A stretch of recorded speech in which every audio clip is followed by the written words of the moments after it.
Hello friends, welcome to my YouTube channel AV Academy. दोस्तों, मैं हूं श्वेता और आप सभी का स्वागत है मेरे यूट्यूब चैनल एवी एकेडमी के साथ। दोस्तों, आज का क्लास हमारा हिस्ट्री का होगा और हिस्ट्री के अंतर्गत आज हम लोग बीपीएससी एग्जामिनेशंस में पूछी गई क्वेश्चन को देखेंगे, जो कि प्रीवियस ईयर एग्जामिनेशंस में पूछी गई क्वेश्चन है। यह क्वेश्चन जितने भी है आपकी एग्जामिनेशंस के पॉइंट ऑफ व्यू से इम्पॉर्टेंट होगी, तो क्लास को अंत तक देखिएगा, बीच में स्किप करने की कोशिश मत कीजिएगा। और इसी के साथ मैं बता दूं कि ज्योग्राफी से रिलेटेड, चाहे वह वर्ल्ड ज्योग्राफी हो, इंडियन ज्योग्राफी हो या फिर बिहार की ज्योग्राफी हो, उससे रिलेटेड जितने भी क्वेश्चन बीपीएससी द्वारा पूछी गई थी, सभी क्वेश्चंस की सीरीज कंप्लीट हो चुकी है। तो दोस्तों, अब केवल हिस्ट्री की ही क्लासेस चलेगी और मैं चाहूँगी कि हिस्ट्री भी एग्जामिनेशन से पहले कंप्लीट करवा दूँ। तो देखिए, मेरी कोशिश रहेगी कंप्लीट करवाने की। आप लोग भी क्लास को रोजाना कीजिएगा, बीच में स्किप करने की कोशिश मत कीजिएगा। तो चलिए आते हैं क्वेश्चन पे। हमारा पहला क्वेश्चन है, भारतीय राष्ट्रीय कांग्रेस के दूसरे अधिवेशन की अध्यक्षता किसने की? ऑप्शन ए है गणेश अगरकर, ऑप्शन बी है सुरेंद्रनाथ बनर्जी, ऑप्शन सी है दादा भाई नेरोजी और ऑप्शन डी फिरोज शाह मेहता। इसका सही जवाब होगा ऑप्शन सी, दादा भाई नेरोजी। भारतीय राष्ट्रीय कांग्रेस के दूसरे अधिवेशन की अध्यक्षता जो दादा भाई नेरोजी ने किए थे। ठीक है, कांग्रेस का दूसरा अधिवेशन 1986 ईस्वी में कोलकाता में हुआ। इसकी अध्यक्षता दादा भाई नेरोजी ने की। इसी अधिवेशन में इंडियन एसोसिएशन तथा भारतीय राष्ट्रीय कांग्रेस का विलय हुआ। इसके अतिरिक्त दादा भाई नेरोजी ने 1893 ईस्वी में लाहौर अधिवेशन तथा वर्ष 1906 में कोलकाता अधिवेशन की अध्यक्षता की थी। ठीक है, नेक्स्ट क्वेश्चन देखते हैं। महात्मा गांधी ने भारतीय राष्ट्रीय कांग्रेस के किस अधिवेशन की अध्यक्षता की? ऑप्शन ए है 1922, ऑप्शन बी है 1924, ऑप्शन सी है 1928 और ऑप्शन डी है 1930 और ऑप्शन ई उपरोक्त में से कोई नहीं या फिर एक से अधिक। तो इसका सही जवाब होगा ऑप्शन बी, 1924। महात्मा गांधी ने भारतीय राष्ट्रीय कांग्रेस की जो अधिवेशन की अध्यक्षता की थी वर्ष 1924 में की थी। ठीक है, चलिए इसके डिटेल्स को देखते हैं। दिसंबर 1924 में बेलगांव में कांग्रेस के 39वें वार्षिक अधिवेशन की अध्यक्षता महात्मा गांधी ने किया था। इस अधिवेशन में एक प्रस्ताव द्वारा यह निश्चित किया गया कि गांधी जी के रचनात्मक कार्यों पर बल दिया जाए। इसी अधिवेशन में गांधी दास समझौते को अनुमोदित किया गया। ठीक है, नेक्स्ट क्वेश्चन देखते हैं। इंडियन नेशनल कांग्रेस की प्रथम भारतीय महिला अध्यक्ष कौन थी? ऑप्शन ए है Shrimati Annie Besant, option B है सुचेता कृपलानी, ऑप्शन सी है सरोजिनी नायडू और ऑप्शन डी है इंदिरा गांधी। इसका सही जवाब होगा ऑप्शन सी, सरोजिनी नायडू। देखिए, यह 56 और 59 बीपीएससी में पूछी गई क्वेश्चन है, तो ध्यान रखिएगा। इंडियन नेशनल कांग्रेस की प्रथम भारतीय महिला पूछ रहा है, प्रथम भारतीय महिला अध्यक्ष तो वह थी सरोजिनी नायडू। ठीक है, सरोजिनी नायडू 1879 से 1949 ईस्वी प्रख्यात कवित्री और राष्ट्रवादी नेत्री थी। ठीक है, वर्ष 1925 में कानपुर में हुए भारतीय राष्ट्रीय कांग्रेस के 40वें वार्षिक अधिवेशन में वे कांग्रेस की प्रथम भारतीय महिला अध्यक्ष बनी।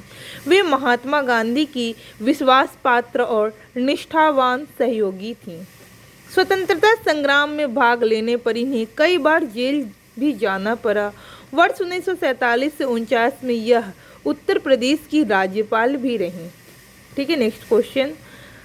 भारतीय राष्ट्रीय कांग्रेस के 27वां अधिवेशन किस स्थान पर हुआ? Option A Bhagalpur, option B Patna, option C Ranchi और ऑप्शन डी बांकीपुर। इसका सही जवाब होगा ऑप्शन डी जो बांकीपुर। देखिए, 53rd 55th बीपीएससी में पूछे गए क्वेश्चन है, तो बांकीपुर में हुआ था। भारतीय राष्ट्रीय कांग्रेस का 27वां अधिवेशन जो बांकीपुर में हुआ था। ठीक है, भारतीय राष्ट्रीय कांग्रेस की 27वां अधिवेशन दिसंबर 1912 में बांकीपुर, बिहार में संपन्न हुआ। इस अधिवेशन की अध्यक्षता R.N. मुधोलकर ने की। इसी अधिवेशन में ए.ओ. ह्यूम को कांग्रेस का पिता कहा गया।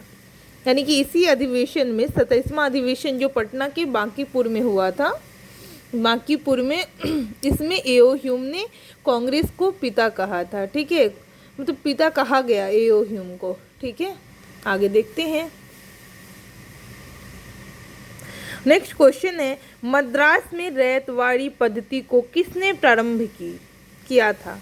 ऑप्शन ए है लॉर्ड कार्नवालिस, ऑप्शन बी है थॉमस मुनरो, ऑप्शन सी है Lord William Bentinck, option D है लॉर्ड वेलेस्ली और ऑप्शन यू उपयुक्त में से कोई नहीं या फिर एक से अधिक। तो इसका सही जवाब होगा option B Thomas Munro. Madras Ryotwari पद्धति को प्रारंभ किया गया था, वह थे थॉमस मुनरो के द्वारा, ठीक है।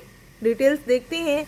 ब्रिटिश व्यवस्था में रैयतवाड़ी भू राजस्व संग्रह दक्षिण भारत में मुख्यतः प्रचलित था। मद्रास में इस पद्धति को थॉमस मुनरो ने प्रारंभ किया था। नेक्स्ट क्वेश्चन देखते हैं। किसने कहा था कि 1857 की घटना का प्रारंभ धर्म के संघर्ष के रूप में हुआ था और उस घटना का अंत स्वतंत्रता संग्राम के रूप में हुआ? ऑप्शन ए है doctor S N. Sen, option B है अशोक मेहता, ऑप्शन सी है वी.डी. सावरकर और ऑप्शन डी है डॉक्टर आर.सी. मजूमदार। तो इसका सही जवाब होगा option A doctor S N. Sen, ठीक है, S N. Sen. Doctor S N. Sen के अनुसार 1857 की घटना का प्रारंभ धर्म के संघर्ष के रूप में हुआ था और उस घटना का अंत स्वतंत्रता संग्राम के रूप में हुआ था, ठीक है। अगला क्वेश्चन देखते हैं। किस वर्ष एक भारतीय महिला भारतीय राष्ट्रीय कांग्रेस की अध्यक्ष बनी? Option A 1917, option B 1918, option C 1920 और ऑप्शन डी 1924। ऑप्शन ई उपयुक्त में से कोई नहीं या फिर एक से अधिक। इसका सही जवाब होगा ऑप्शन ई, ठीक है। डिटेल्स को देखते हैं। भारतीय राष्ट्रीय कांग्रेस की अध्यक्ष बनने वाली पहली भारतीय महिला सरोजिनी नायडू थी, जो वर्ष 1925 में कांग्रेस के कानपुर में संपन्न 40वें अधिवेशन में इसकी अध्यक्ष बनी थी। भारतीय राष्ट्रीय कांग्रेस की प्रथम महिला अध्यक्ष एनी बेसेंट 1917 कोलकाता अधिवेशन थी जो कि आयरिश मूल की थी, ठीक है। नेक्स्ट क्वेश्चन देखते हैं। निम्नलिखित कथनों में से कौन कथन सही है? पहला कथन है लाइक अली निजाम के एजुकेटिव काउंसिल के प्रेसिडेंट थे। दूसरा कथन है हैदराबाद के खिलाफ ऑपरेशन पोलो 48 घंटे तक चला था। तीसरा कथन है कश्मीर राज्य के इंस्ट्रूमेंट ऑफ एक्शन 15/8/1947 के दिन हस्ताक्षरित किए गए थे। चौथा कथन है शाह नवाज भुट्टो जूनागढ़ स्टेट के आखिरी दीवान थे और पांचवा कथन है के मुंशी को भारत सरकार ने हैदराबाद में अपने एजेंट के रूप में नियुक्त किया। इसके ऑप्शन को देखते हैं। ऑप्शन ए में है केवल पहला, चौथा और पांचवा कथन। ऑप्शन बी में केवल पहला, दूसरा, तीसरा। ऑप्शन सी में केवल दूसरा, तीसरा और चौथा और ऑप्शन डी में पहला, दूसरा, तीसरा और चौथा। ऑप्शन यू में उपयुक्त में से कोई नहीं या फिर एक से अधिक। इसका सही जवाब होगा ऑप्शन ए पहला, चौथा और पांचवा कथन। पहला, चौथा और पांचवा कथन। तो चलिए इसके डिटेल्स को देख लेते हैं। मीर लाइक अली हैदराबाद के निजाम की एग्जीक्यूटिव काउंसिल के प्रेसिडेंट, निजाम के शासनकाल में हैदराबाद के आखिरी प्रधानमंत्री थे। हैदराबाद के भारत में सम्मिलन हेतु ऑपरेशन पोलो सितंबर 1948 में 5 दिनों की अवधि का था। कश्मीर राज्य के महाराजा हरि सिंह ने भारत के साथ इंस्ट्रूमेंट ऑफ एक्शन विलय पत्र पर 26 अक्टूबर 1947 को हस्ताक्षर किए थे। शाह नवाज भुट्टो जूनागढ़ स्टेट के आखिरी दीवान थे। के मुंशी को भारत सरकार ने हैदराबाद रियासत में अपने एजेंट जनरल के रूप में नियुक्त किया था। इस प्रकार प्रश्नगत कथनों में कथन 1, 4 और 5 ही सही है, ठीक है। चलिए नेक्स्ट क्वेश्चन देखते हैं। नेक्स्ट क्वेश्चन है हमारा पुस्तक poverty and un British rule in India किसने लिखी? ऑप्शन ए है सी आरसी दस, ऑप्शन बी है दादा भाई नौरोजी, ऑप्शन सी है बिपिन चंद्रपाल, ऑप्शन डी है लाला लाजपत राय, ऑप्शन उपरोक्त में से कोई नहीं या फिर एक से अधिक। इसका सही जवाब होगा ऑप्शन बी दादा भाई नौरोजी। ठीक है, poverty and un British rule in India नामक पुस्तक के लेखक दादा भाई नौरोजी थे। ठीक है, नेक्स्ट क्वेश्चन देखते हैं। किसने कहा था कांग्रेस आंदोलन न तो लोगों द्वारा प्रेरित था, न ही यह उनके द्वारा सोचा या योजनाबद्ध किया गया था? ठीक है, option A Lord Dufferin, option B है Sir Syed Ahmad, option C है Lord Curzon, option D Lala Lajpat Rai. इसका सही जवाब होगा option B Sir Syed Ahmad. 1888 ईस्वी में सर सैयद अहमद खान तथा शिव प्रसाद सिंह ने एक संयुक्त भारतीय राजभक्त सभा यूनाइटेड इंडियन पेट्रियोटिक एसोसिएशन बनाई, जिसका स्पष्ट उद्देश्य कांग्रेस के प्रचार को निष्फल बनाना था और लोगों को कांग्रेस से दूर रखना था। सैयद अहमद खान ने कहा था कांग्रेस आंदोलन न तो लोगों द्वारा प्रेरित था और न ही यह उनके द्वारा सोचा गया योजनाबद्ध किया गया था। ठीक है, नेक्स्ट क्वेश्चन देखते हैं। मुझे विश्वास है कि कांग्रेस अपने विनाश की तरफ जा रही है और मेरी यह बड़ी इच्छा भारत में रहते होगी कि इसके शांति प्रिय निधन के लिए इसका सहायक बनूं। यह किसने लिखा? ऑप्शन ए है Lord Lytton, option B Lord Dufferin, option C है लॉर्ड कर्जन और ऑप्शन डी है लॉर्ड मिंटो। ऑप्शन उपरोक्त में से कोई नहीं या फिर एक से अधिक। इसका सही जवाब होगा ऑप्शन सी लॉर्ड कर्जन। ठीक है, अंग्रेज शासक समझते थे कि नरमपंथियों के नेतृत्व में कांग्रेस काफ़ी कमज़ोर है, जनता में इसकी पैठ नहीं है, अतः इसे खत्म किया जा सकता है। इस नीति के सबसे बड़े प्रवक्ता थे लॉर्ड कर्जन। वर्ष 1900 में कर्जन ने कहा था, मुझे विश्वास है कि कांग्रेस अपने विनाश की तरफ जा रही है और मेरी यह बड़ी इच्छा भारत में रहते होगी कि इसके शांति प्रिय निधन के लिए इसका सहायक बनूं। वर्ष 1903 में उन्होंने मद्रास के गवर्नर को लिखा, जब से मैं भारत आया हूँ मेरी नीति यही रही है कि किसी भी तरह कांग्रेस को नपुंसक बना दूं।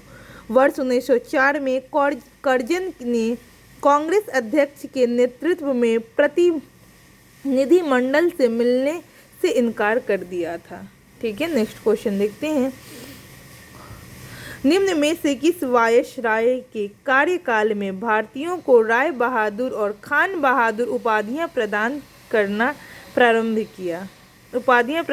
प्रारंभ हुआ? Option A Lord Ripon, option B है लॉर्ड लिटन, ऑप्शन सी है लॉर्ड मेयो और ऑप्शन डी है लॉर्ड डफरिन। ऑप्शन ई उपरोक्त में से कोई नहीं या फिर एक से अधिक। इसका सही जवाब ऑप्शन ई होगा। 1859 एवं 1860 ईस्वी से इस उपाधियों को दिए जाने के साक्ष्य प्राप्त होते हैं।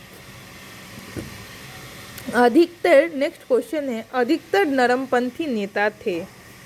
ऑप्शन ए ग्रामीण क्षेत्रों से, ऑप्शन बी शहरी क्षेत्रों से, ऑप्शन सी ग्रामीण तथा शहरी क्षेत्रों दोनों से और ऑप्शन डी पंजाब से। तो इसका सही जवाब होगा ऑप्शन बी शहरी क्षेत्रों से।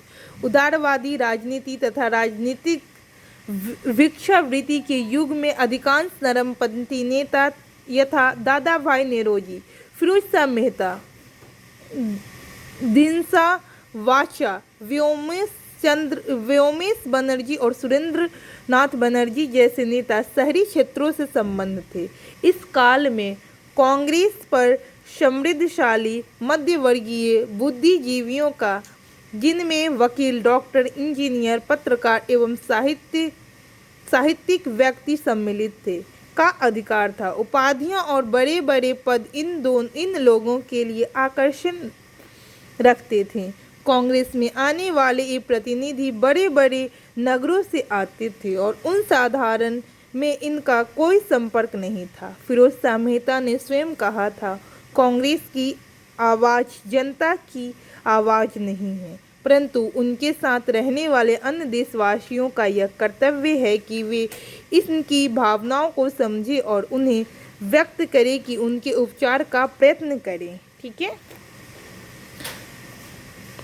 तो चलिए आज की क्लास को यहीं पे समाप्त करते हैं। मैं उम्मीद करती हूँ कि यह क्लास आप लोग के लिए लाभप्रद साबित होगा। इसी तरीके की रोजाना क्लास पाने के लिए हमारे यूट्यूब चैनल AV अकेडमी को सब्सक्राइब कर दें, बेल आइकन को दबा दें ताकि लेटेस्ट अपडेट आपको मिलता रहे। और दोस्तों, अगर अभी तक आपने इस चैनल के लिंक को लोगों को शेयर नहीं किया तो शेयर कर दें ताकि आपका और हमारा यह चैनल आगे ग्रोथ भी कर सके। Thanks for watching my video.